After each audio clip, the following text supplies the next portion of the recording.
Pollyanna was written by Eleanor Porter in 1912. It's sometimes called the Glad Book because the word glad appears over 200 times.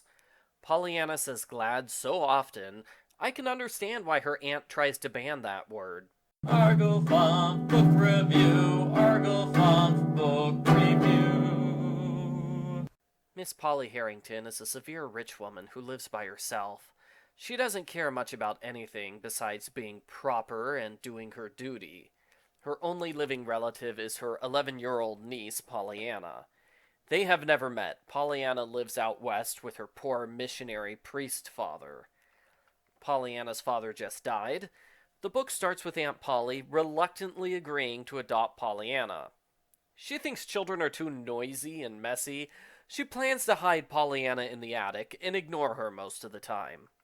Pollyanna is very happy and enthusiastic. Aunt Polly doesn't like that. The first thing Pollyanna does is crawl into her aunt's lap and give her a great big hug. Aunt Polly practically pushes her away. While getting settled into her room, Pollyanna explains about the Glad game. It's very simple. No matter how bad things get, no matter what happens, you can always find a reason to be glad, a reason to be happy. Her father made it up one day when she was disappointed to get crutches instead of a doll. He said she could be glad she doesn't need the crutches. Pollyanna is now so used to playing the Glad game, she does it without thinking. If you weren't paying attention to her explanation, don't worry, she will explain the Glad game at least 5 more times. The Glad game is one reason that Pollyanna is happy to be living with her aunt.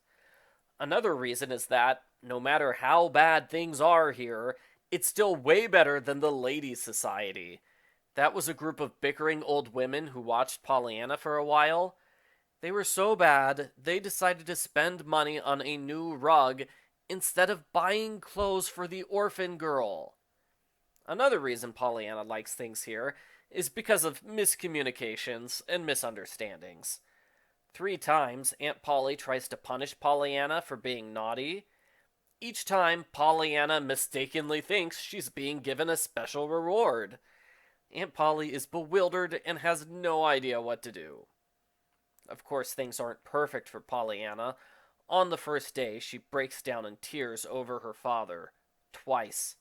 She's aghast when Aunt Polly forbids all mention of him. Pollyanna tries to convince herself that it's her aunt's way of helping her grieve. Aunt Polly buys new clothes for Pollyanna and makes a work schedule. Pollyanna thinks it's too strict. It doesn't give her enough time for her favorite things, wandering around and talking to other people. One of them is Mr. Pendleton, a rich man who doesn't like talking to anyone. He's annoyed when Pollyanna keeps trying to talk to him about the weather. His reaction is basically, "Yes, I know it's sunny today. Please don't tell me." Eventually, he realizes she won't stop, and he seems to look forward to their daily greetings. The other major person that Pollyanna meets is a cranky invalid named Mrs. Snow. Mrs. Snow is never satisfied with anything. No matter what happens, she complains she wants something else. Sort of the polar opposite of Pollyanna, who's happy with everything. Mrs. Snow is so used to wishing things were different, she can't enjoy things as they are. Pollyanna styles Mrs. Snow's hair, and she tricks Mrs. Snow by bringing her 3 different foods. That way, Mrs. Snow can't say she wanted one of the other 2 food options. Pollyanna teaches Mrs. Snow about the Glad game. Mrs. Snow can be glad other people aren't sick like she is. Mrs. Snow is so moved she cries tears on her wasted cheeks. That's a touching yet tragic image. When Aunt Polly wanders near the attic, Pollyanna's excited because she thinks Aunt Polly's come to visit her. When Aunt Polly sees how bad the room is, she moves Pollyanna to a proper bedroom. Pollyanna adopts a kitten and a dog, figuring Aunt Polly is too nice to say no. Aunt Polly puts her foot down when Pollyanna thinks she'll adopt an orphan boy named Jimmy Bean. Pollyanna tries getting the local ladies' aid to take care of Jimmy, but they don't want to. They want to save their money so they can be at the top of the donation list for a charity in India. Pollyanna's confused. Does the Ladies' Aid really want to help people, or do they just want to get credit for helping? Mr. Pendleton breaks his leg during a walk. Pollyanna helps him get the help of his physician, Dr. Chilton. Dr. Chilton encourages Pollyanna to visit often because she cheers up sick people. Aunt Polly's the opposite. She doesn't want anything to do with Mr. Pendleton or his doctor. A servant named Nancy believes there is a love mystery going on here. Aunt Polly and John Pendleton must be secret lovers who broke up decades ago. Nancy's not exactly Nancy Drew, so she's wrong about this. Mr. Pendleton likes having Pollyanna visit. She's happy to see sunlight reflect on the wall. Pendleton purposely has prisms set up so the entire room is filled with rainbows. Pollyanna says the sun is playing the glad game, while Pendleton thinks Pollyanna herself is a prism. Mr. Pendleton reveals that he wanted to marry Pollyanna's mother years ago. When she rejected him, his life became cold and gray. He thinks Pollyanna has brought the light back into his life, like a prism reflecting rainbows. He tries to adopt Pollyanna, but she refuses to leave her Aunt Polly. On Halloween, Pollyanna is hit by one of those newfangled automobile things. She has moderate head injuries and severe spinal injuries. She's paralyzed from the waist down, and the doctor declares she'll never walk again. Pollyanna is devastated to hear this news. She declares she can never play the glad game again. She will never again have a reason to be happy about her life. Pollyanna is reminded of what she said earlier to Mrs. Snow, about how Mrs. Snow can still be glad about things, even though she can't walk.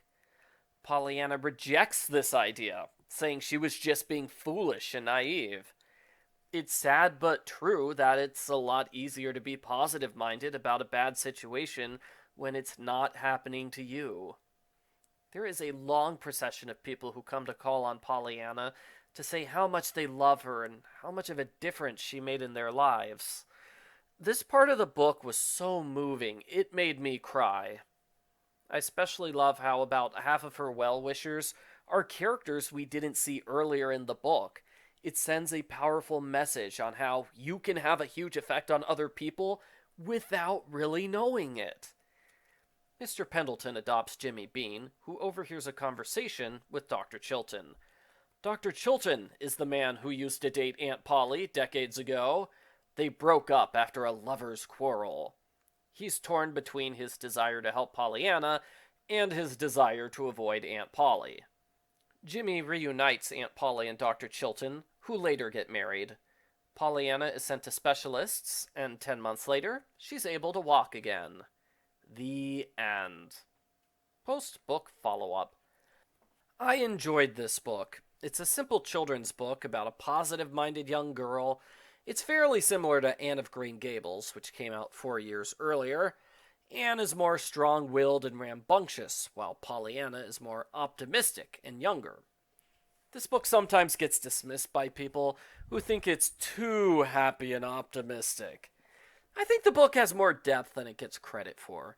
Pollyanna is not a one-dimensional character who's happy all the time. She definitely struggles at certain points.